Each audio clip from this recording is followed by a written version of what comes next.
자, 이재명 대표와 부인 김혜경 씨. 근데 오늘 나란히 법정, 물론 다른 재판건으로 간 거죠. 공교롭게 같은 날 각각 법원에 가는 모습이 좀 오늘 나왔는데 일단 그 모습 그리고 거기서 여러 가지 얘기 좀 끊고 얘기를 했고 그다음에 질문을 받고 어떤 반응도 좀 나왔거든요. 내용 확인해 보시죠.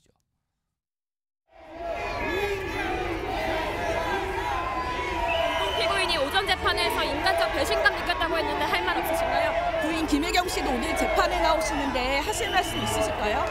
질문하시나요?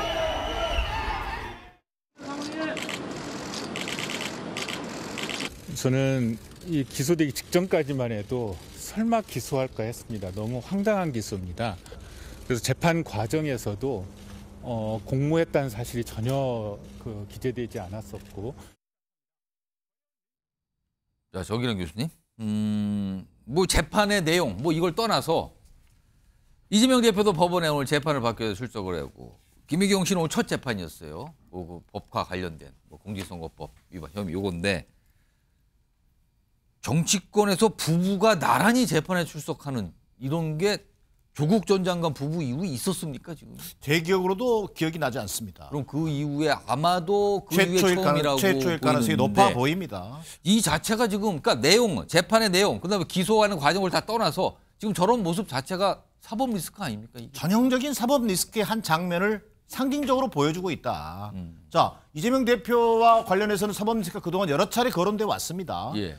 그리고 또 이재명 대표도 선거를 앞두고 일주일에 한 2, 3회씩 법원에 출석해야 되는 그런 상당한 부담을 안고 있는 건 사실입니다. 예. 물론 김혜경 여사 같은 경우는 김혜경 씨, 이재명 대표의 부인인 예. 김혜경 씨 같은 경우는 그동안 공범이었던 배모 씨의 어떤 이 혐의가 확정되지 않으면서 예. 공소가 지금 남아있는 상황이어서 선거법 위반으로 이번에 재판에 회부가 된 건데 물론 불구속 재판입니다만 사실은 10만 4천 원의 공직선거법 위반입니다.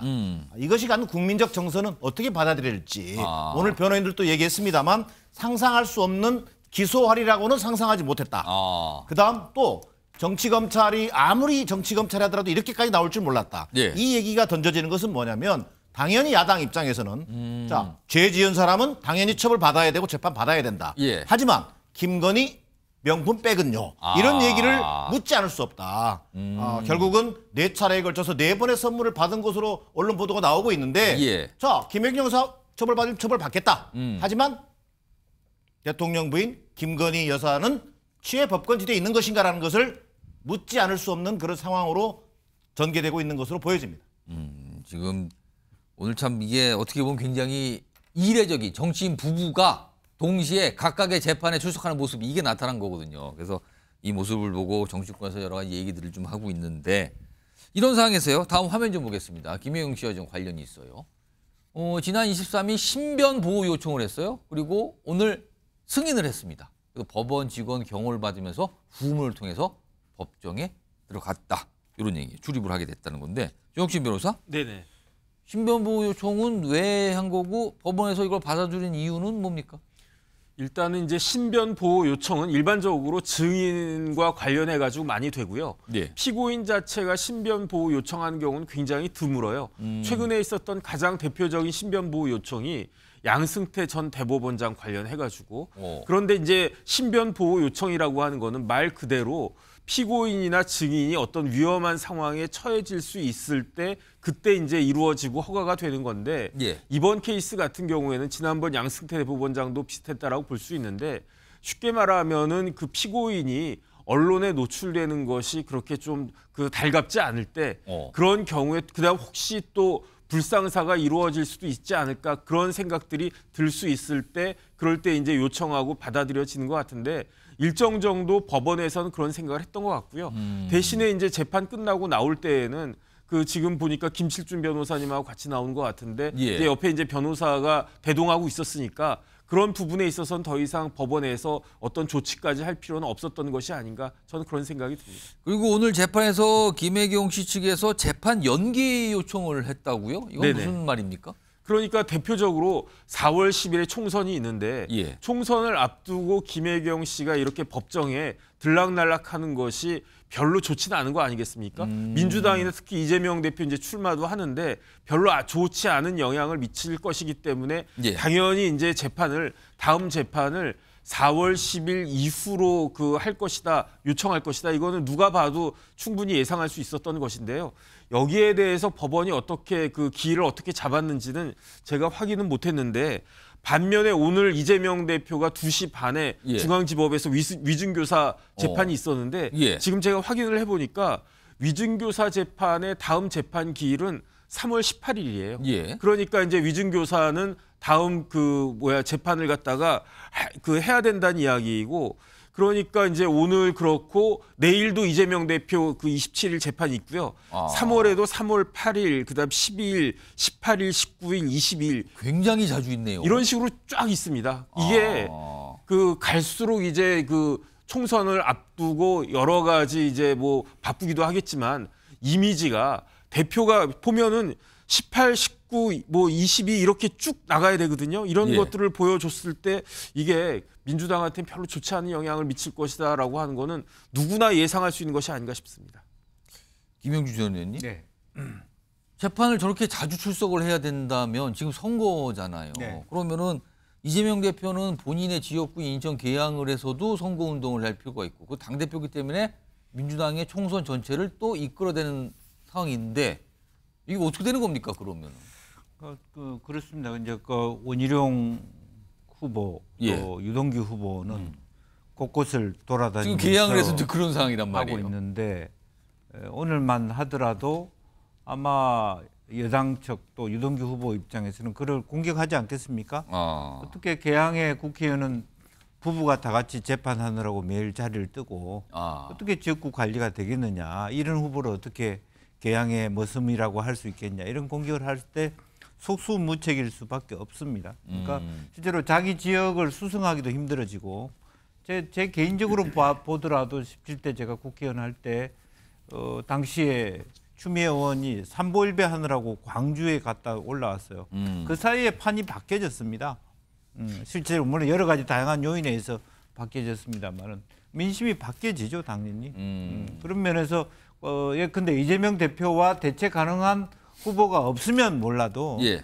한동훈이라고 하는 당당한 여당의 전직 장관 출신의 예. 훌륭한 후보가 있다라면 충분히 계양의 지역 구민들도 고민을 해볼 시점에 오지 않았을까. 한동훈이 아니라 원희룡 장관, 원희룡 전 장관 말씀이시죠? 원희룡 장관이 있기 때문에 상당히 지금 현재의 아직까지는 제가 보니까 여론조사상으로 한 10% 전후로의 차이가 있습니다만은 그럼에도 불구하고 지금 현재 전체 판세가 오히려 국민의힘이 앞서 나가고 기세 좋게 올라오는 판세이기 때문에 예. 언제 이 판세가 골든 크로스로 갈지는 또 모를 일입니다. 지금 이재명 대표는 오늘 재판 출석에 앞서서 인천에서 최고위원회의, 당 회의를 열었어요. 그리고 그 비슷한 시각부터 원희룡 전 장관은 개항을 해서 굉장히 지역 유세를 하고 다니고 있거든요. 그 모습들 묶었습니다. 확인해 보시죠. 3조 원에 가까운 그런 장밋빛 공약 마구 남발하고 인천에 저를 왔다고 하시는데 제가 원래 인천 사람입니다.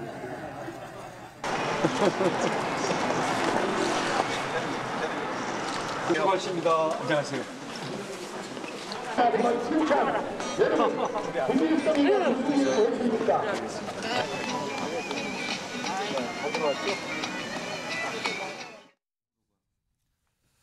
김철용 교수님. 지금 국민의힘은 인천 계양을 총력전입니까? 지금 투입되는 인요한 전 혁신위원장, 물론 이천수 축구 국가대표팀 선수 출신 이천수 씨는 원희룡 전 장관의 어떤 개인적인 인연으로 했다르지만 인요한 전 혁신위원장까지 들어가서 지원 유세를 하고 있어요. 이거 좀 완전 총력전 모습 같기도 한데요. 일단 계양을이 워낙 좀 우리 국민의힘에 볼 때는 워낙 험지고요. 예. 그동안 한 번도 당선된 지역이 없기 때문에 또 지난 21대 총선 때 보면 격차가 많이 났거든요. 그렇기 때문에 아마 굉장히 어려운 곳 한마디로. 그렇습니다. 그러니까 원희룡 전 장관이 보니까 아마 초반에서부터 아마 새머리가 좀 필요하다. 그러니까 초반부터 그냥 물량 공세를 대대적으로 좀 하고 있는 걸로 보이고요. 단지 저게 이제 정보적 판단으로 맞는지는 조금 판단을 해야 되는 게 그냥 처음에는 그냥 원희룡 전 장관이 가지고 있는 인지도도 있고 나름대로 이제 선거에 굉장히 좀 오전 5승하신 분이기 때문에 예. 혼자 이제 나홀로 유세를 하다가 어느 정도 이제 선거전이 본격화될 때부터 이제 이 물량 공세를 좀 집어넣으면 되는데 지금 처음에 너무 물량을 다 소진하고 김철웅 있다는 교수님 느낌이 보시기엔 들거든요. 너무 초반에 지금 쏟아붓고 있다는 겁니까? 왜냐하면 윤영환, 이천수 선수, 그다음 한동훈 비대위원장까지 다 가버리면 그렇습니다. 그럼 선거전에 보여줄 그런 깜짝 카드는 뭐냐? 그럼 선거 지금 막상 중요할 때는 뭘 보여줄 거냐? 그렇습니다. 그러니까 이제 이재명 대표 같은 경우는 지금 본격적으로 선거운동을 시작하지 않고 있는 게 예. 그럼 지금 원희룡 장관이 하고 있는 모든 선거운동 캠페인을 보고 있는 거거든요. 그리고 난 다음에 어느 정도 이제 그 지지율 조사를 하게 될 텐데 거기서 만약 차이가 나버리면 이재명 대표 같은 경우는 개항을 이제 전력 투구를 하지 않고 전국 지휘 선거를 지휘한다고 해서 빠질 수도 있는 거거든요. 예. 그렇기 때문에 저는 원희룡 장관이 조금 히든 카드 조금 숨겨놓을 필요가 있었는데 예. 좀 그런 부분들을 너무 처음부터 너무 다 소진하는 게 아니냐. 물론 처음에 일단 어느 정도 격차를 줄이는 건 중요하지만 예. 그런 부분에 대한 정부적 판단이 제대로 이루어졌는가는 좀 궁금하고요.